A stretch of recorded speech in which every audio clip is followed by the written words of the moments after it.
Good morning, children. How are you? Hoping all of you are fine. Dear students, in the previous class, we have done chapter 10 Calm Your Mind. Today, we are going to start chapter number 11 Limit Your Desires. Let us see this chapter. Children, we can have many things that we want, but we can't have everything that we want. It is so because we have an unsatiable appetite. As soon as we get one thing, we start desiring another thing. Moreover, we all have limited resources which cannot fetch us everything.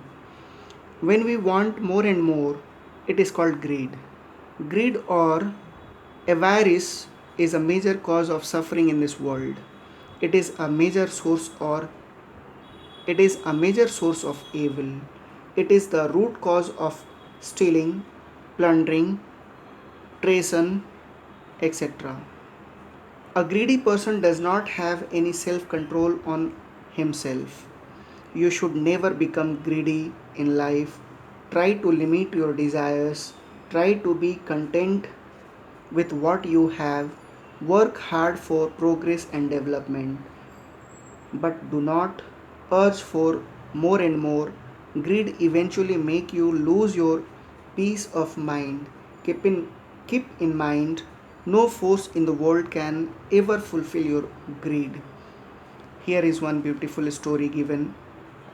The Fairy Princess. Once there lived a fisherman and his wife. They lived in a small hut just near the sea. The fisherman used to catch the fish and the wife used to sell them in the market. They lived happily. One day the fisherman caught a beautiful fish. Suddenly the fish spoke to him. Please let me go. I am not a fish but a fairy princess. Someday I will surely help you. After thinking for a while, the fisherman set the princess free. When he returned home, he told the story to his wife.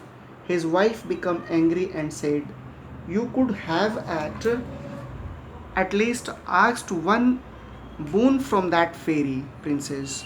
Go to sea again and ask the fairy princess to change our hut into a pretty cottage."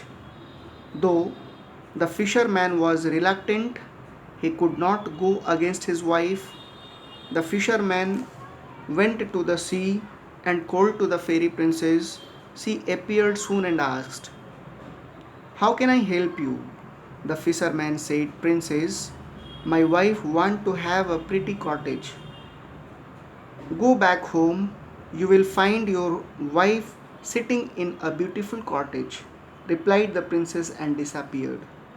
The fisherman man came running towards his home and found a beautiful cottage instead of the old hut. His wife was sitting at the gate itself, happily waiting for her husband. They started living happily in that cottage.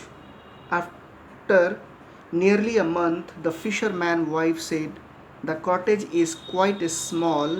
I want a big house to live in. Go to the fairy princess and ask her to bless us with a big bungalow." The fisherman reached the sea and called to the fairy princess. She appeared and again asked, "How can I help you?" The fisherman said, "My wife wants a bungalow. Please bless us. Your cottage will turn into a bungalow before you reach home," said the princess and disappeared again. The fisherman reached home to find a beautiful bungalow. After nearly 2 months, the fisherman's wife said, "How good it would be if we have a palace to live in. Go to the princess and ask for a palace." The fisherman went towards the sea and called for the princess. She appeared and asked, "Why have you come again?" The fisherman said, "Princess, my wife wants a palace. Please bless us.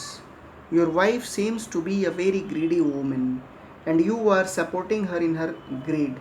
You both don't deserve anything more than a hut. Go back. You will find your wife in the same hut." Saying this, the princess disappeared again. The fisherman reached home to find his wife sitting in their old hut. They repented for their greediness, but it was too late. So, dear children, be aware that when you urge for more and more, you invite trouble for yourself.